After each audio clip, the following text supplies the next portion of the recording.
La condesa misteriosa. De W. S. Hayward.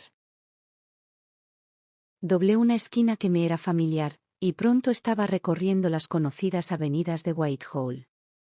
El Departamento de Investigación de Londres tenía situado su cuartel general en una callejuela, cuyas casas cubren el espacio que una vez ocupó el espléndido Palacio de los Estuardo, donde nació un rey y otro perdió la cabeza. Me detuve ante una puerta de modestas pretensiones, y llamé 3 veces. Me abrieron en el acto. El portero hizo una reverencia, al ver de quién se trataba, y me condujo de inmediato a una sala de dimensiones limitadas. No tuve que esperar demasiado.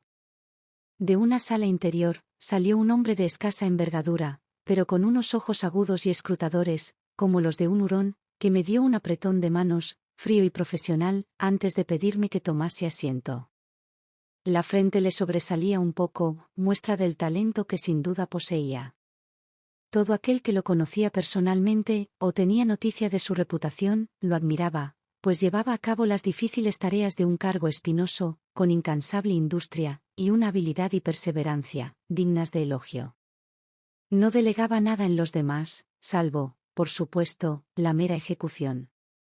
Este hombre, de conducta severa y penetrante mirada, era el coronel Warner, jefe del Departamento de Investigación de la Policía Metropolitana, en la época de la que escribo.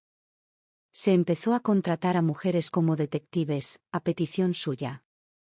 Hay que confesar, que no se trataba de una idea original, pero demostraba que sabía adaptarse con ingenio a las circunstancias, y que no se le caían los anillos, a la hora de imitar a aquellos, cuyo talento les conducía a tomar la iniciativa en aras del progreso. Fouquet, el genial francés, tenía la costumbre de contratar a mujeres, para que lo ayudasen a descubrir las diversas intrigas políticas, que perturbaban la paz del primer imperio. Aquella policía con enaguas, tenía todo el éxito que el innovador más optimista pudiese desear, y el coronel Warner, consciente de tal hecho, decidió imitar el ejemplo de un hombre, que reunía el valor de un león y la astucia de un zorro, y culminaba sus méritos con la sagacidad de un sabueso. «Siéntese, señora Pascal», exclamó el coronel, tendiéndome una silla. Lo hice de inmediato, con aquella obediencia, rauda y pasiva, que tanto le agradaba. Siempre ponía especial cuidado en contentar al coronel Warner, porque no llevaba demasiado tiempo contratada como detective, y tras haber dedicado mi atención a lo que se podría llamar un nuevo oficio, estaba ansiosa por salir lo mejor parada posible, y ganarme la benevolencia y la aprobación de mi superior. No considero necesario aclarar las circunstancias que me llevaron a embarcarme en una carrera extraña, estimulante y misteriosa al mismo tiempo, pero podría decir que mi marido murió de repente, dejándome en muy mala situación. Me llegó una oferta, por un canal poco habitual. La acepté sin dudar, y rondando los 40, me convertí en una de las temidas, aunque poco conocidas, mujeres detective. Poseía un cerebro vigoroso y sutil, y concentré todas mis energías en cumplir y ejecutar adecuadamente cada una de las tareas que delegaban en mí. Me encontré con la mirada del coronel Warner, y se la devolví con resolución. Le gustaba que las personas le devolviesen la mirada, porque era señal de que tenían confianza en sí mismas, y probaba que no se acobardarían en los momentos de peligro, cuando el riesgo los tuviese rodeados, entre la espada y la pared.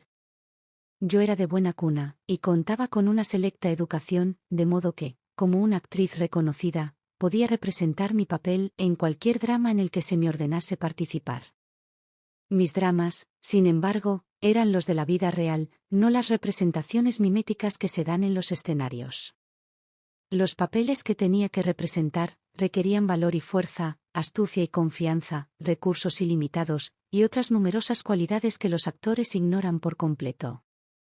Ellos se contonean y hablan, y le dan expresión a pensamientos ajenos, pero son otros como yo, los que en realidad crean los incidentes en los que se basan y cimentan sus diálogos. La he mandado llamar, dijo el coronel, para someter un caso serio a su atención y juicio. No conozco a mujer más adecuada para dicha tarea que usted. Si sus servicios tienen éxito, gozará de una generosa recompensa, y no le daré motivos para quejarse de mi frugalidad en sus gastos diarios. Déjeme que la prevenga en contra de la prisa. tómese su tiempo, elabore y madure sus planes, pues aunque la liebre es rauda, la tortuga, lenta y segura, gana la carrera más a menudo que su veloz oponente. No es necesario que le dirija estos propósitos, pero un consejo no le viene mal a nadie. Tenga por seguro que estaré encantada, respondí, de oír cualquier sugerencia que tenga a bien ofrecerme como guía. Exacto, dijo, sé que posee usted una cantidad de sentido común poco usual, y en consecuencia, no es muy probable que se ofenda por algo dicho con buena intención. ¿De qué naturaleza es el asunto? Pregunté. De una muy delicada, respondió el coronel Warner. ¿Ha oído hablar usted de la condesa de Verben? Con frecuencia, se refiere usted a la dama que ha dejado a todo Londres boquiabierto, por el esplendor de su mobiliario y diamantes, y por la magnificencia con la que dispone de lo que debe de ser una fortuna colosal. La misma, dijo el coronel. Pero he pasado muchos desvelos, para tratar de dilucidar en qué consiste en realidad su fortuna. He sido incapaz de identificar propiedad alguna que le pertenezca, ni he tenido noticia de que haya puesto abultadas cuentas en manos de ningún banquero. Entonces, ¿de qué fuente salen sus ingresos? Admití que no me hallaba en situación de hacer conjeturas. Muy bien, asintió el coronel Warner, la tarea que le propongo, es la de descubrir dónde y de qué manera obtiene Lady Verben los fondos, que le permiten llevar una vida, cuyo esplendor y abundancia exceden a los de un príncipe de sangre azul durante la época augusta de Francia, cuando Luis XIV dio un ejemplo de extravagancia que fue seguido hasta la ruina por la nobleza disoluta. ¿Le parece que este caso servirá de entretenimiento a su mente? Si no, por favor, rechácelo de inmediato. Siempre es desagradable embarcarse en una misión, cuando implica tareas que no son desagradables. En absoluto, respondí. Me gustaría sobremanera desvelar los secretos de la condesa misteriosa, y no solo asumiré la responsabilidad de hacerlo, sino que me comprometo a traerle los resultados e información dentro de 6 semanas. Tómese su tiempo, dijo el coronel. Cualquiera le dirá dónde se encuentra la residencia de esa dama. Deme noticias suyas de vez en cuando, pues estaré ansioso por saber cómo van las pesquisas. Y una vez más, no se precipite. Tome un cheque para sus gastos. Si necesita más, póngase en contacto conmigo. Y ahora, buenos días, señora Pascal. Espero sinceramente que su esfuerzo sea coronado con el éxito, que con seguridad merece. Tomé el pagaré, me despedí del coronel Warner, y regresé a mi domicilio, para darle vueltas a la tarea que acababa de confiárseme.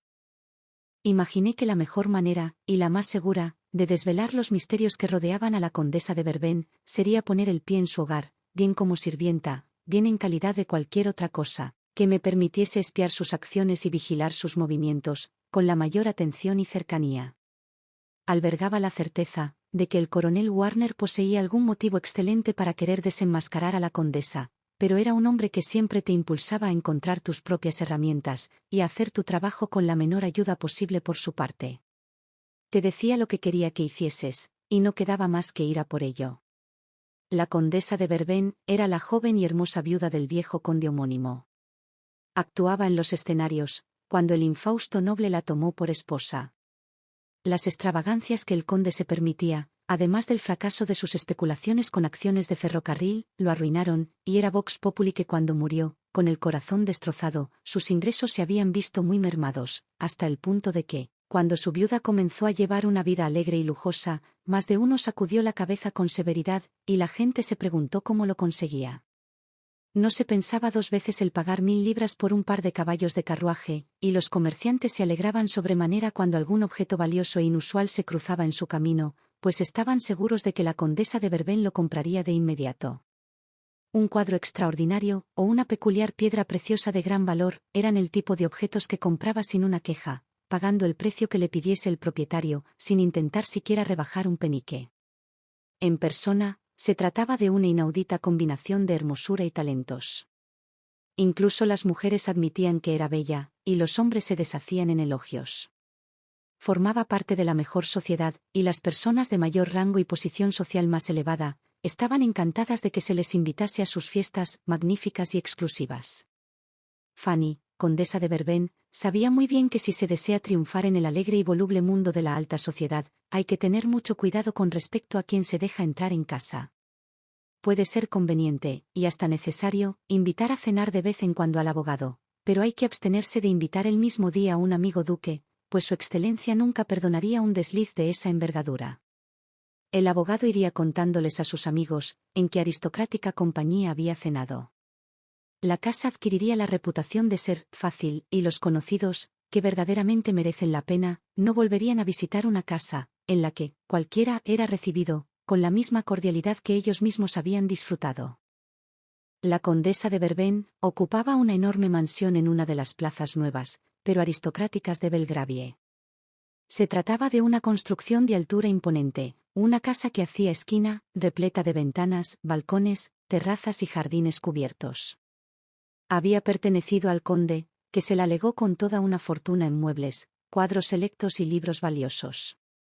Era prácticamente lo único que le dejó, pues había vendido todas sus tierras, y la cantidad de dinero contante y sonante, de la que disponía en el crédito de su banquero, era lamentablemente escasa, tan escasa, de hecho, como para resultar casi insignificante.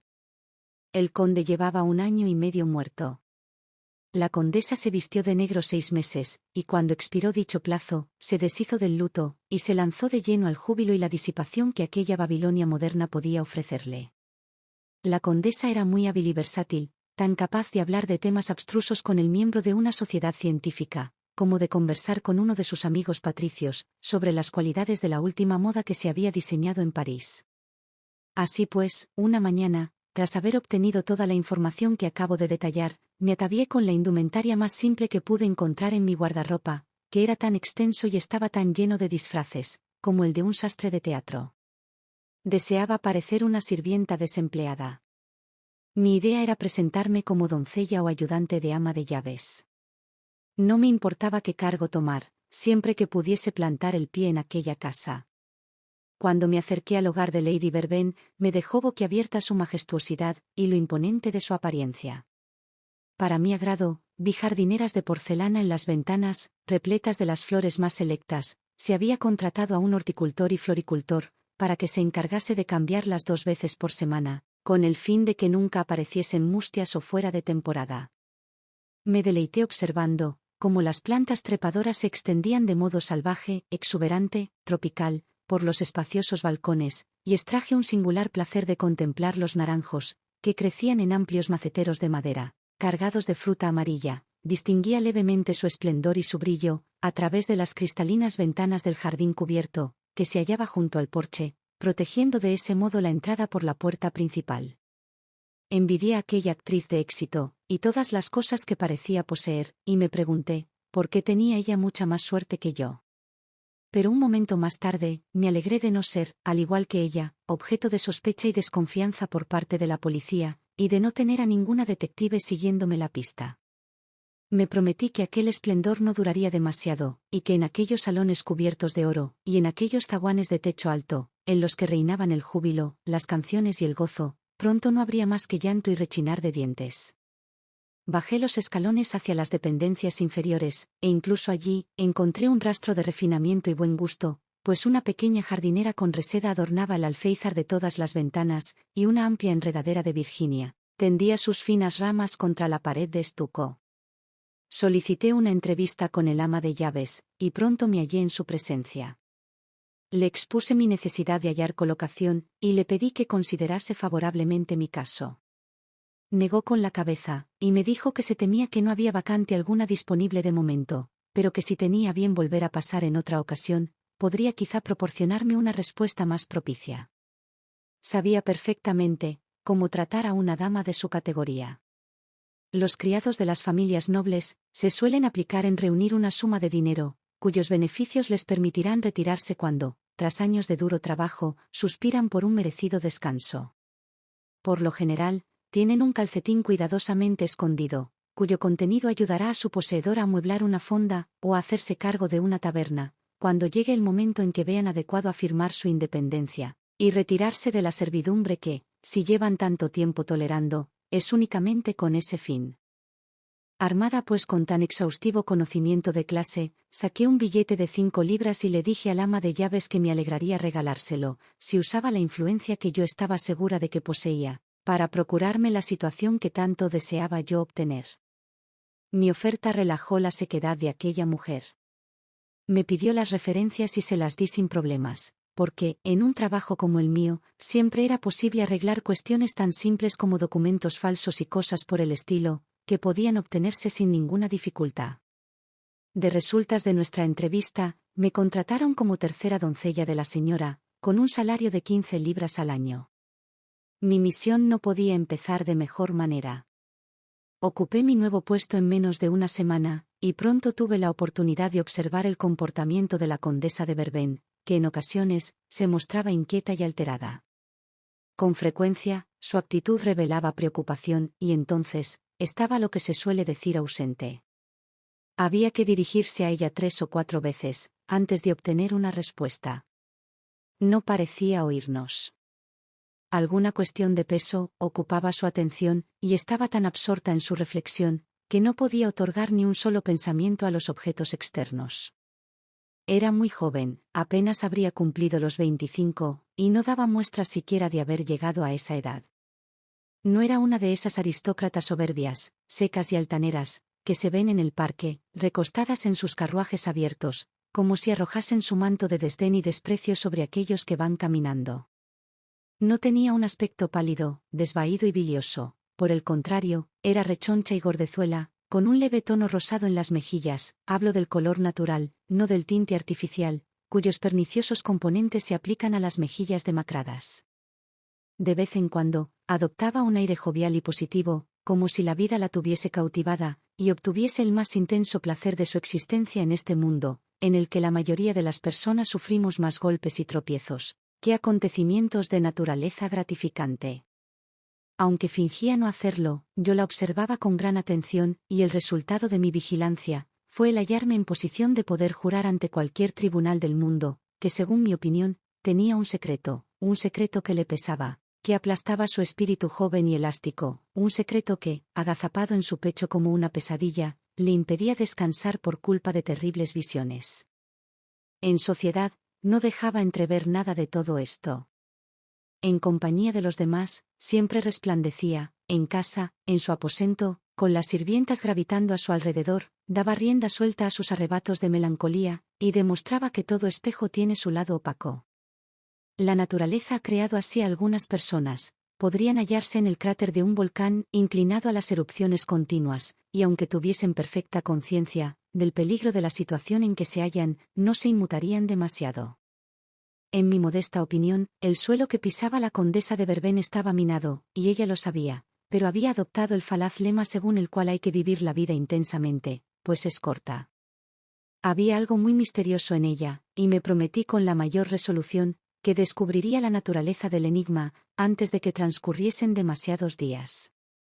La condesa no tenía ni la más remota idea de que yo experimentase algún tipo de hostilidad hacia ella. Me consideraba algo por lo que pagaba, y que le resultaba útil en ciertas ocasiones.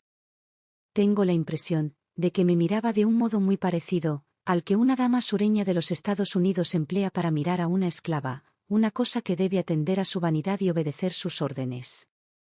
Lady Verben era una de esas mujercillas fascinantes, que embelesan con sus modales simples y encantadores, y a nadie se le pasa siquiera por la cabeza que no sean ángeles terrestres.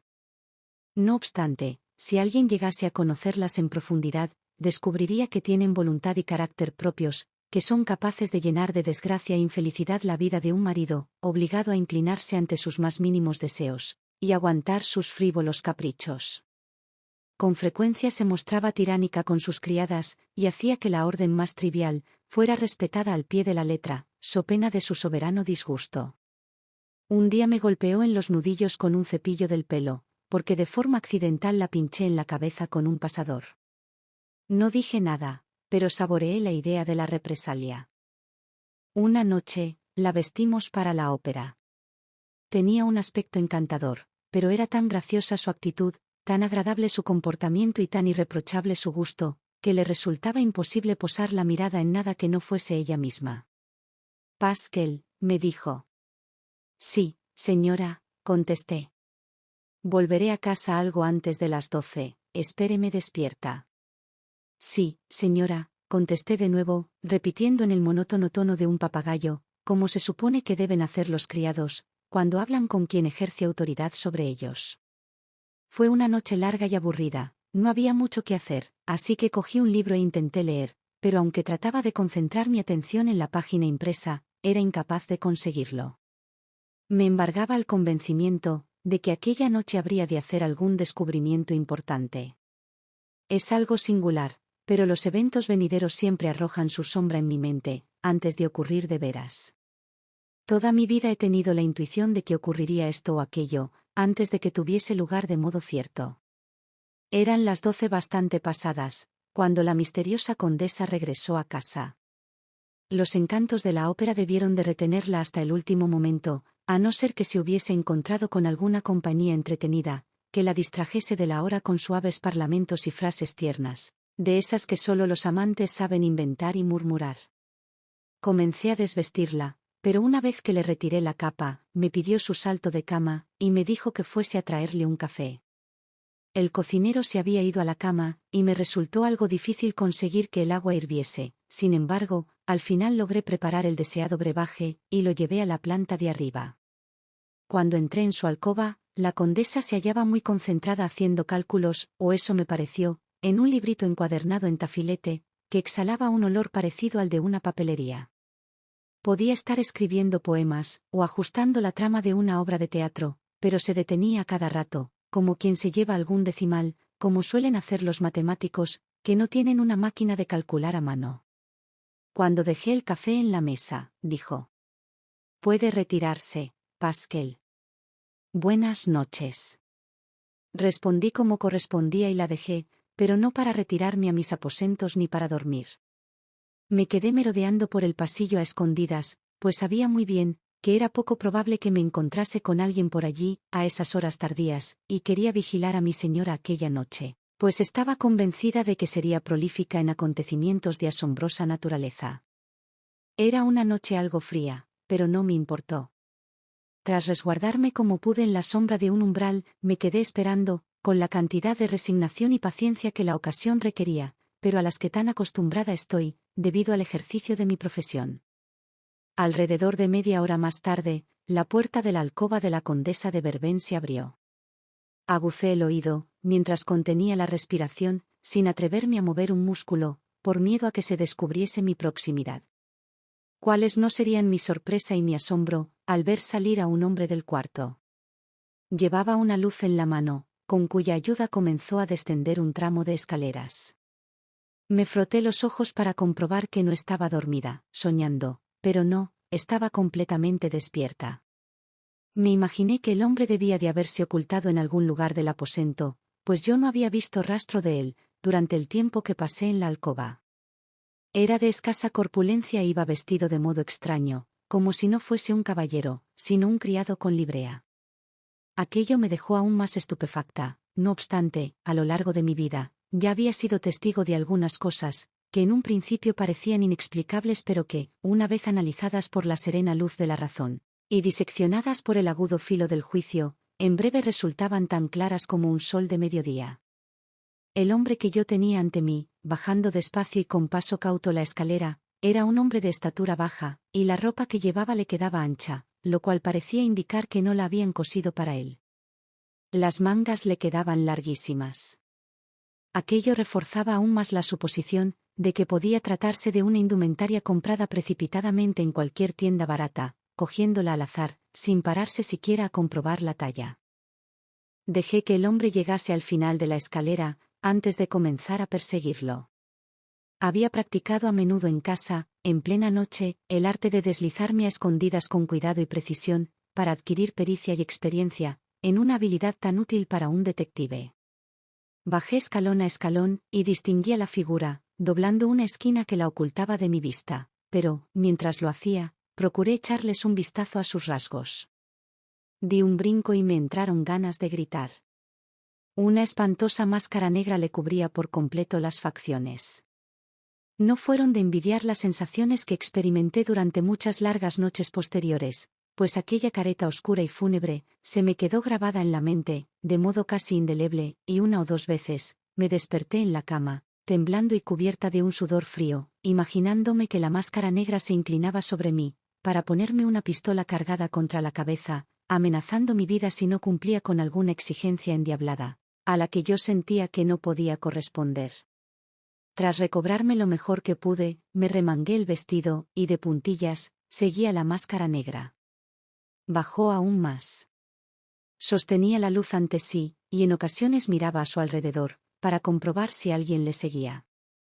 Cada vez que lo hacía, yo me las apañaba para desaparecer en algún rincón, o para agacharme en el suelo, de modo que los rayos de luz no cayesen sobre mi figura erguida. Dejamos atrás las cocinas, de las que brotaba ese olor rancio a col aguada, que siempre infesta dichas dependencias domésticas, cuando sus ocupantes se retiran en busca de descanso. Oía los ronquidos del cocinero jefe. Dormía en una pequeña habitación del sótano, y sin duda estaría encantado de irse a la cama, tras los variados y laboriosos quehaceres, de los que tenía que encargarse durante el día, pues el oficio de cocinar en una buena casa, no es de ningún modo una broma. La cuna aristocrática no impide que su poseedor tenga un apetito más o menos plebeyo, que debe ser satisfecho al menos 4 o 5 veces al día. No había registrado las habitaciones del sótano con detalle, pero gracias a la somera investigación que había realizado, me di cuenta de que había una, que siempre permanecía cerrada. Nadie entraba jamás en ella. Algunos decían que se había perdido la llave, pero ninguno de los criados parecía darle demasiada importancia a la cuestión. Era una habitación vacía o una leñera. No lo sabían ni les importaba. Siendo así las cosas respecto a esta habitación, me quedé boquiabierta, al ver que el hombre de la máscara negra sacaba una llave, la metía en la cerradura, la giraba, abría la puerta, entraba y desaparecía, cerrando la puerta tras de sí. No me llevó mucho tiempo llegar hasta la cerradura, a la cual acerqué el ojo. La llave no estaba puesta, pero no podía saber si la máscara negra había cerrado la puerta por dentro o no. No era este el momento en que fuese necesario o prudente desvelar este enigma. Distinguía el interior de la habitación con la mayor comodidad. El farol estaba en el suelo, y la máscara negra estaba de rodillas, examinando el pavimento. La dependencia estaba completamente desprovista de muebles, ni siquiera había una silla o una mesa de pino para adornar el espacio vacío, pero sí unos ladrillos apilados en una esquina. Junto a ellos, se hallaba un montículo de argamasa seca, que daba la impresión de haber sido elaborada y llevada hasta allí meses atrás. No muy lejos había una espátula de las que se usan en las obras. Mientras observaba todo aquello, el individuo de la máscara negra había conseguido levantar un par de tablones del suelo, que dejó a un lado con suavidad. Observé un hueco negro en el suelo, podía ser la entrada a una alcantarilla. Tras vacilar un momento, para ver si la llama del farol seguía brillando en condiciones, probó la cavidad, y desapareció en sus tenebrosas profundidades, como si ya hubiese hecho tal cosa con anterioridad, y supiese muy bien a dónde iba. Completamente pasmada ante los descubrimientos que estaba haciendo, seguí contemplando, dominada por un asombro pasivo. Podrán imaginar que me alegraba mucho lo que veía, pues sentía que había descubierto el camino para desentrañar la enredada madeja.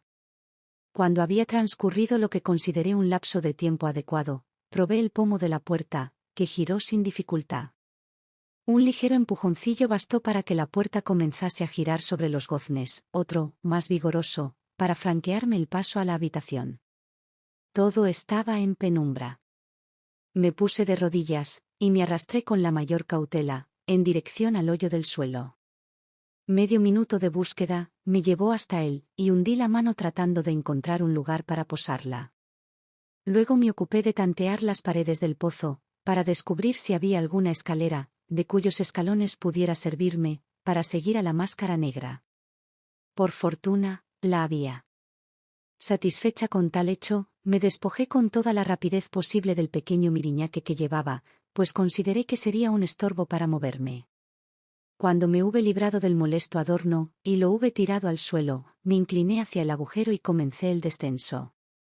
El tramo de escaleras tocó a su fin, a los 4 o 5 pies. Según me pareció, me encontraba en un pasadizo de piedra. El aire era húmedo y frío. El fresco repentino me hizo estremecer. Evidentemente, se trataba de un subterráneo profundo, y faltaba el calor terrestre. Un leve destello de luz a cierta distancia me mostró que la máscara negra tampoco me llevaba tanta delantera. Me palpitaba el corazón a toda velocidad, y me apresuré a adoptar el paso más rápido que aconsejase la prudencia. Según pude observar, el pasadizo que iba atravesando se había construido con el objetivo de conectar dos casas. Era difícil comprender cuál podría ser el propósito de tal conexión. Pero la gente rica es con frecuencia excéntrica, y hace cosas que nunca se les ocurrirían a los que son más pobres y simples. La máscara negra había descubierto esa comunicación subterránea, y la usaba para llevar a cabo alguna operación clandestina. El pasadizo no era muy largo. La máscara negra se detuvo, y colocó el farol en el suelo.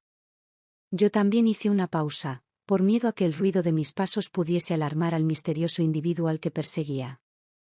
Me había hallado antes en muchas situaciones confusas e interesantes, y había tomado parte en más de una aventura de extremo peligro, pero creo que nunca en toda mi vida me había picado tanto la curiosidad, ni me había animado tan fuerte deseo de saber cuál sería el desenlace, como en la ocasión presente. En momentos como aquel, que pasaban fugazmente, con la proverbial velocidad del tiempo, pero que a mí se me antojaban casi interminables, la sangre fluye más rápido por las venas, el corazón late con movimientos más veloces, y la tensión de los nervios es tal, que acaba por resultar dolorosa. Vigilé los movimientos de la máscara negra, con gran atención y exactitud. De algún modo que le resultaba familiar, quitó de la pared media docena de ladrillos de buen tamaño, revelando así una abertura de dimensiones suficientes, como para permitir el paso de un cuerpo humano. No tardó mucho en atravesar el agujero. Se llevó la luz con él, y de pronto, me hallé en las tinieblas. Arrastrándome como un gato, llegué hasta la cavidad, y levanté la mirada hacia el borde, para poder escrutar el interior de la estancia, en la que se había internado la máscara negra. Era un lugar pequeño, más parecido a un sótano que a otra cosa. Había colocado el farol sobre un baúl, y sus rayos temblorosos caían a su alrededor, permitiendo una mirada vacilante, parecida a la que podría echarse una tarde oscura, en un sepulcro situado en una iglesia de la Europa continental. La máscara negra se hallaba de rodillas ante un baúl, de forma y factura peculiar, era largo y estrecho. Tras retirar los cierres, la tapa se abrió, desvelando ante mi mirada perpleja, una gran pila brillante de oro. Allí estaba el precioso metal, sin acuñar ni mezclar con aleación, sino con todo el resplandor que correspondía a la suntuosidad de su pureza nativa. Había barras y lingotes de oro, las barras eran pesadas y valiosas, pues eran puras, sin adulterar. Había muchos baúles, cajas fuertes y cajones en la bodega. ¿Estarían todos llenos de oro? Si así era, menudo botín para el audaz ladrón. Eligió con cuidado 5 de los lingotes más gruesos y pesados. Cada uno de ellos debía de valer al menos 1000 libras. Era oro virgen, como el que forma las pepitas, y por supuesto, valía una gran cantidad de dinero. Tras hacer su elección, era necesario guardar las barras en algún lugar. Estaba claro que era una persona de recursos, pues sacó una sólida bolsa de lienzo del bolsillo, y tras abrirla, los metió dentro.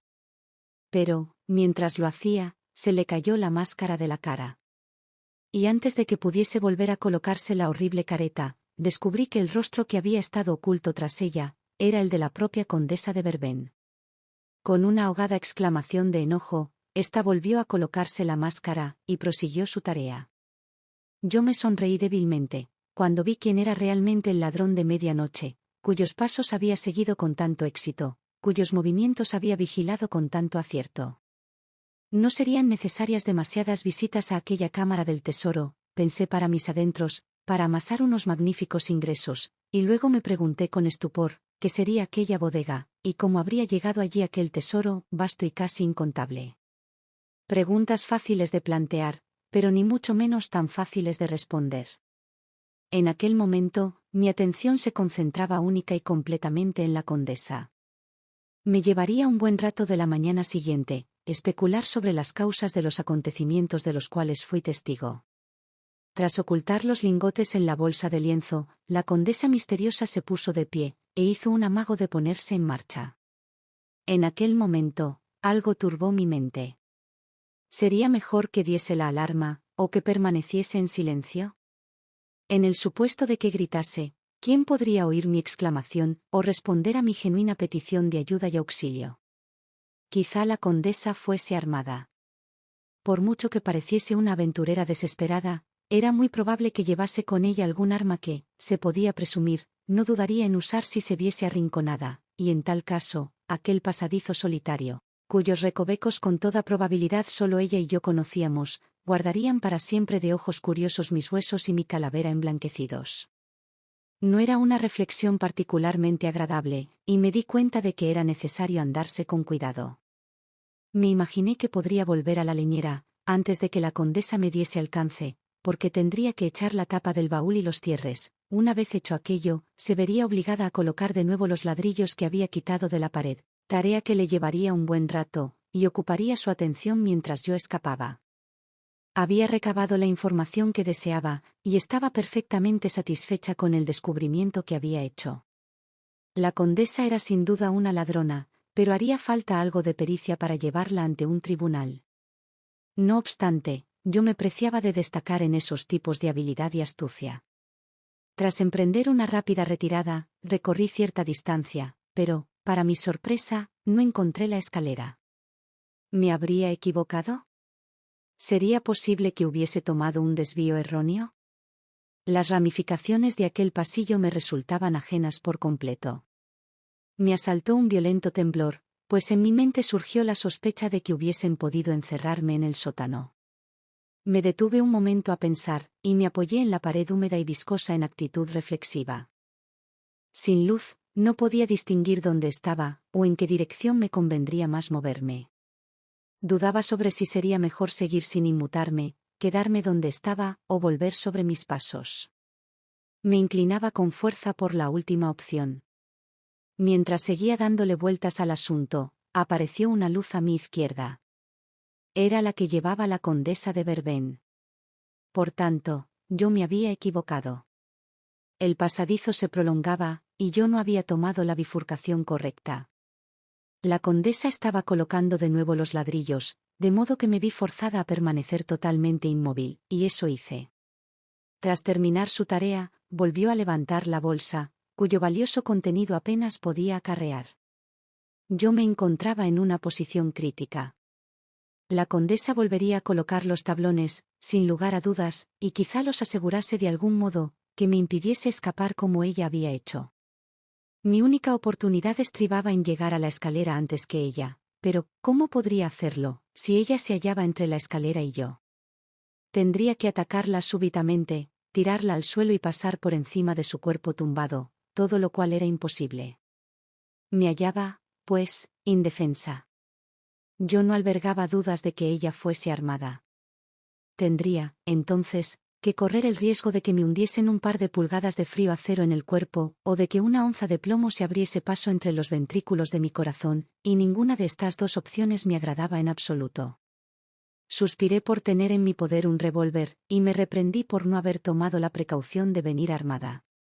A pesar de que deseaba por encima de todas las cosas capturar a Lady Verben, no quería dejar mi vida en aquella misión. Cuando llegase de nuevo a tierra, cuando me hallase en la casa, volvería a sentirme un espíritu libre, no como en aquel sótano lóbrego, en el que estaba segura de constituir presa fácil para los ataques de una mujer sin escrúpulos.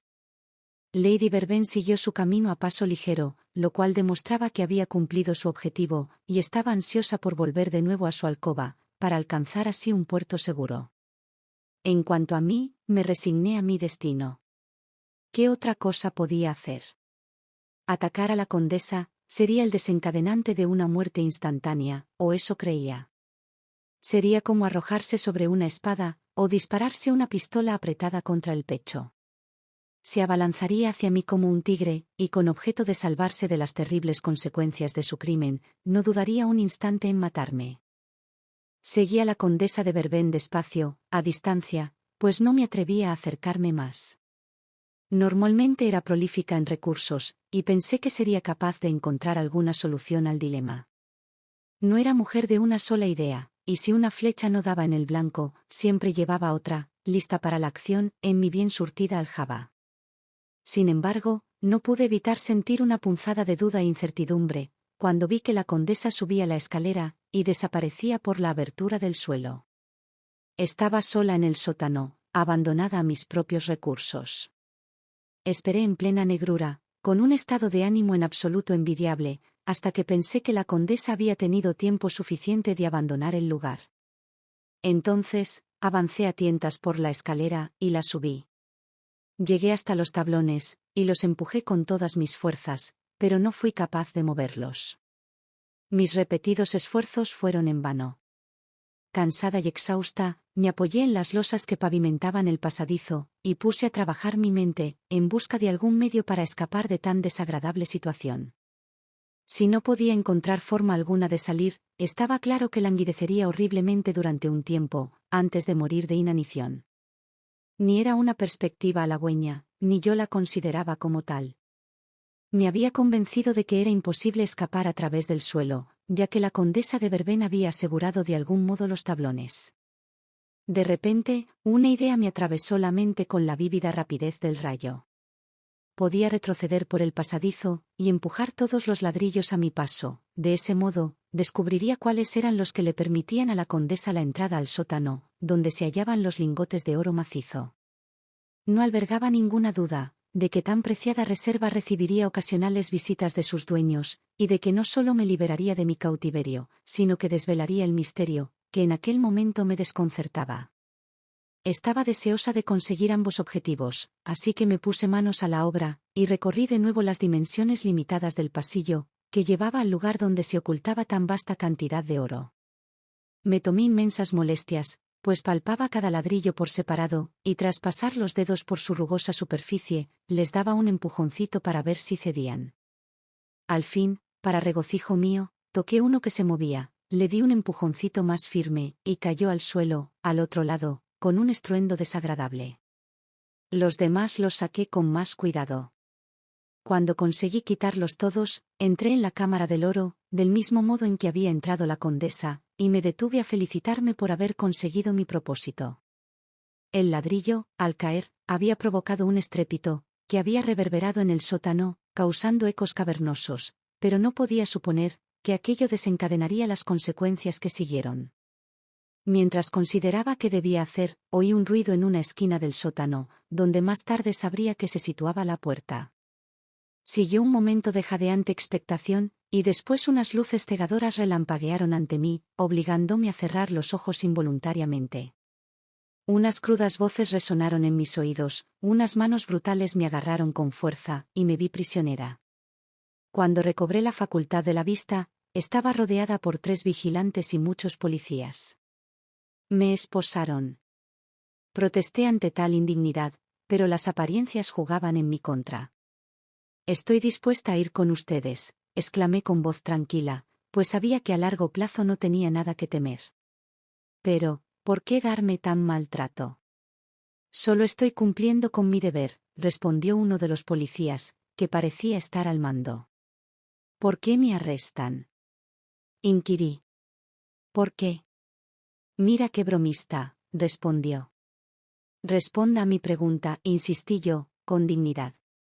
«Bueno, si no lo sabe, se lo contaré yo», respondió con una sonrisa otro de los policías. «Me hago una idea», dije, «pero no quiero que me queden dudas sobre la cuestión». «La arrestamos por atracar el banco», respondió con solemnidad. Se me iluminó el rostro. Así que aquello era un banco, y el lugar donde estábamos era la cámara en la que guardaban el oro. El misterio se disipaba. La condesa de Verben había descubierto de algún modo que aquel lugar lleno de riquezas le quedaba muy próximo, y o bien había mandado construir el pasadizo, o bien había tenido la suerte de encontrárselo hecho. Aquello habría que explicarlo más tarde. «Iré con ustedes, por supuesto», dije, «pero cuando lleguemos a la comisaría, hablaré con el inspector de servicio». El hombre respondió con voz brusca, y me sacaron del sótano. Me sentí feliz de escapar de la penumbra y la oscuridad de la cámara del tesoro. «Encantado de verla, señora Pascal», exclamó el coronel Warner, cuando me llevaron a su presencia. «Debo felicitarla por su tacto, discernimiento y perseverancia, al acorralar a la condesa de Vervain con tanta astucia. Qué asunto tan desagradable el del pasadizo subterráneo. Estoy acostumbrada a esos pequeños episodios dramáticos, respondí. Después de que la policía me llevase a la comisaría, el inspector, al enterarse de quién era yo, me dejó rápidamente en libertad. Siempre llevo mis credenciales en el bolsillo, y solo tengo que mencionar el nombre del coronel, para que su poder me defienda de la autoridad como una fortaleza. Ahora debemos considerar lo que queda por hacer, dijo el coronel. No cabe duda de que han esquilmado en buena medida el Banco del Sur de Belgravie, y de que esa es la fuente, gracias a la cual nuestra misteriosa condesa ha conseguido mantener sus costumbres extravagantes, y alimentar su magnificencia temporal, solución fugaz, como ella misma debería haber considerado. Lo único que me sorprende es que no descubriesen antes su saqueo. Debe de habérselas apañado para hacerlo todo con mucha maña, tanta como para merecerse el honor de ser la ladrona más experta de los tiempos modernos. He estado con el encargado del banco esta mañana, y desea acallar el asunto en la medida de lo posible, pero le dije con franqueza que no podía estar de acuerdo en semejante cosa. Uno de los vigilantes o de los policías que la arrestaron a usted debió de ir directamente a la redacción de un periódico a informar del hecho al editor, pues en este diario hay un resumen del incidente, cosa que debe de haber escapado al conocimiento del encargado. Los periódicos pagan una pequeña suma de dinero por la información, y eso debe de haber sido lo que ha movido al hombre a hacer lo que aparentemente ha hecho. Ni que decir tiene que la astuta condesa de Vervain ha aprovechado la ocasión para huir de Londres, pues la he mandado a buscar esta mañana a su casa, y estaba cerrada. La única respuesta que mis mensajeros han recibido es que la condesa se había marchado de la ciudad, debido a la enfermedad de un pariente cercano, lo cual, por supuesto, no es más que una treta.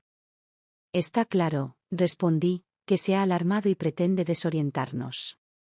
¿Qué sugiere?, preguntó el coronel Warner, recorriendo la habitación a grandes zancadas. Yo diría que la dejásemos en paz, hasta que se calmen sus miedos y vuelva a la ciudad, respondí. Estamos en plena temporada, y no querrá estar lejos demasiado tiempo.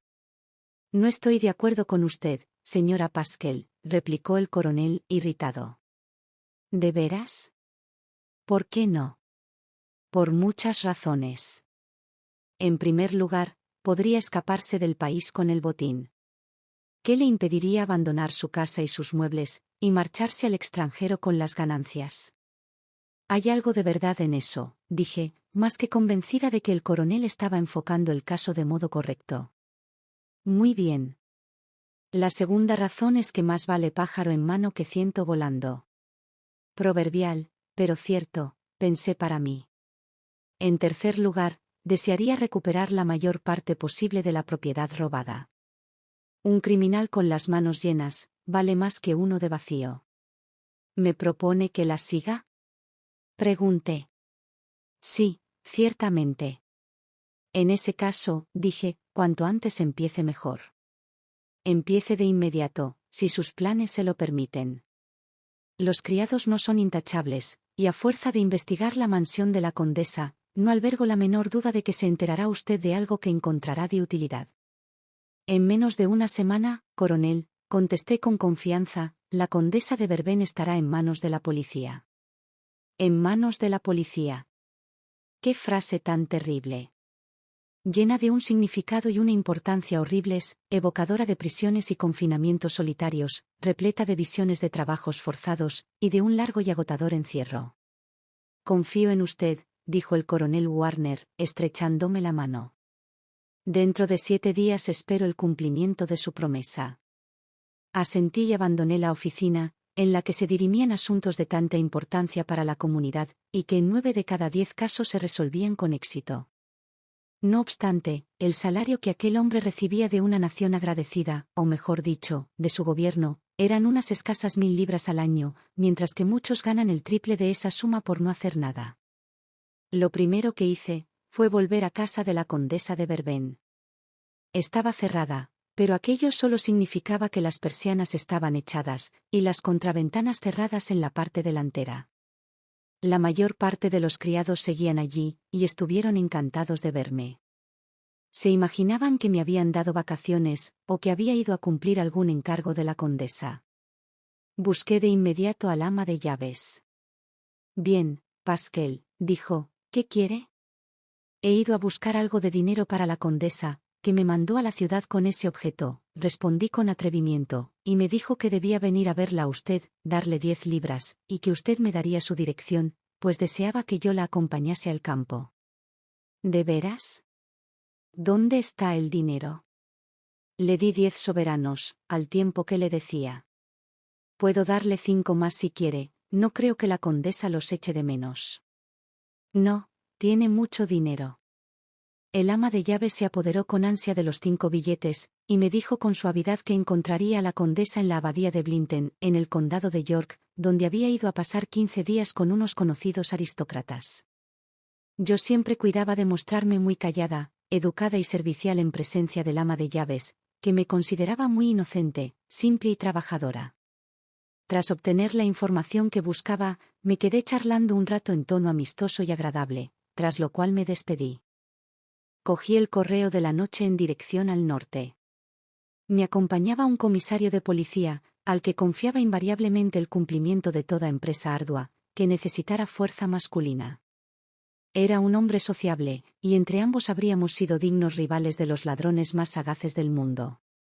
En realidad, lo éramos con frecuencia, como acababan descubriendo los malhechores, para perjuicio suyo.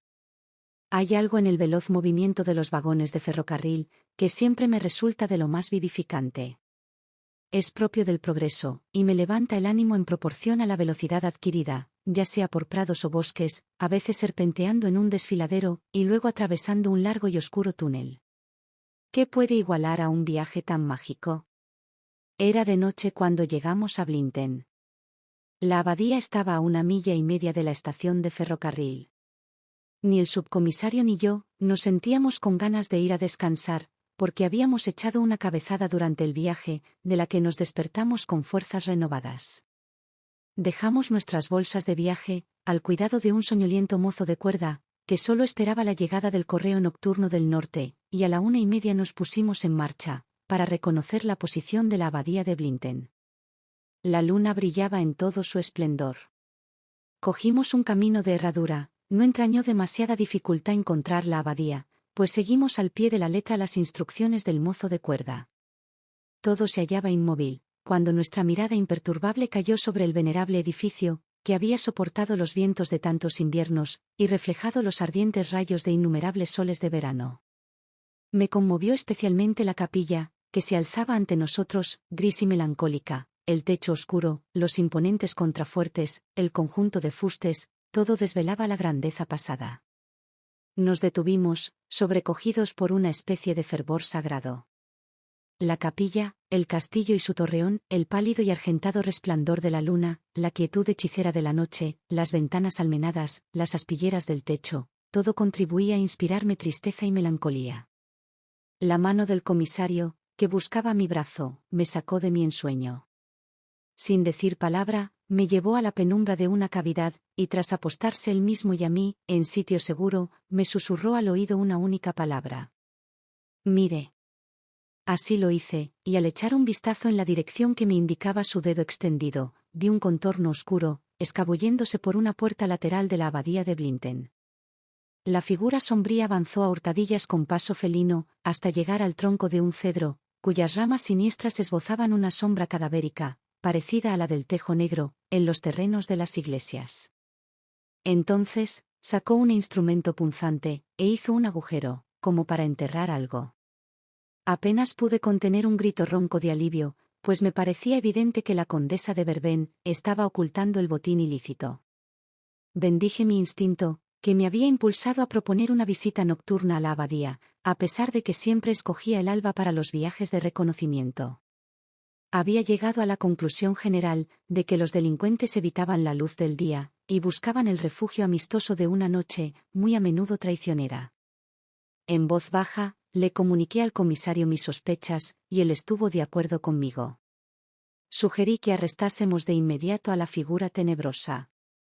La dama estaba tan concentrada en su tarea, que no advirtió que nos acercábamos. Si lo hubiese hecho, habría podido escapar al interior de la abadía.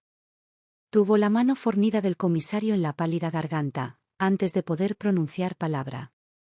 La arrastró sin miramientos a la luz de la luna, y las facciones familiares de la condesa de Verbene se revelaron claramente. ¿Qué quieren de mí, y por qué me atacan de esta manera?, preguntó con voz trémula, en cuanto se relajó la presión sobre su garganta.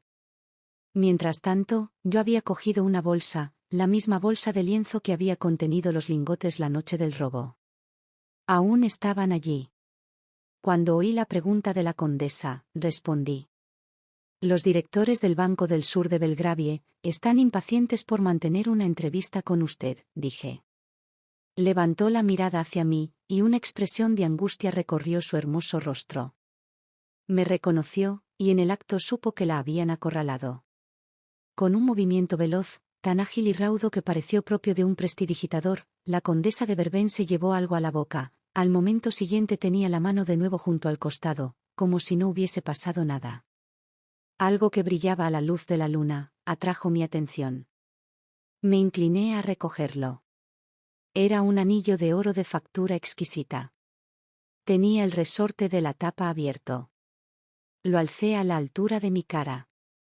Exhalaba un fuerte olor a almendras amargas. Me giré alarmada hacia la condesa. Estaba muy pálida. El comisario estaba a punto de ponerle las esposas en las esbeltas muñecas, las tenía en la mano y las estaba ajustando. Pero ella, con la audacia de su propia acción, se ahorró tal indignidad. La cápsula del anillo contenía un sutil veneno, que se había tragado con peculiar intrepidez, antes de que pudiésemos anticipar o impedir que cometiese tal temeridad. El efecto de la virulenta droga fue tan rápido como mortal. Se tambaleó. Sus labios dibujaron una sonrisa, que parecía decir, la batalla ha terminado, y pronto descansaré. Después, se desplomó pesadamente, con los rasgos convulsos en un duro espasmo, nacido del dolor final. Sus ojos quedaron fijos, los labios entreabiertos, y la versátil condesa de Verben dejó de existir. No lamenté que una criatura tan joven y hermosa hubiese escapado al banquillo del criminal, a la indigna condena del ladrón. El Banco del Sur de Belgravie recobró sus lingotes, aunque había sufrido enormes pérdidas, debidas a las anteriores incursiones de la famosa condesa de Verben. El asunto despertó mucha expectación en la época, y los periódicos ilustrados se llenaron de fotos de la abadía de Blinten. Pero ya hace tiempo que la mente del público lo ha olvidado, y desde entonces, se han sucedido muchos otros acontecimientos, y yo he resuelto muchos otros casos. Fin.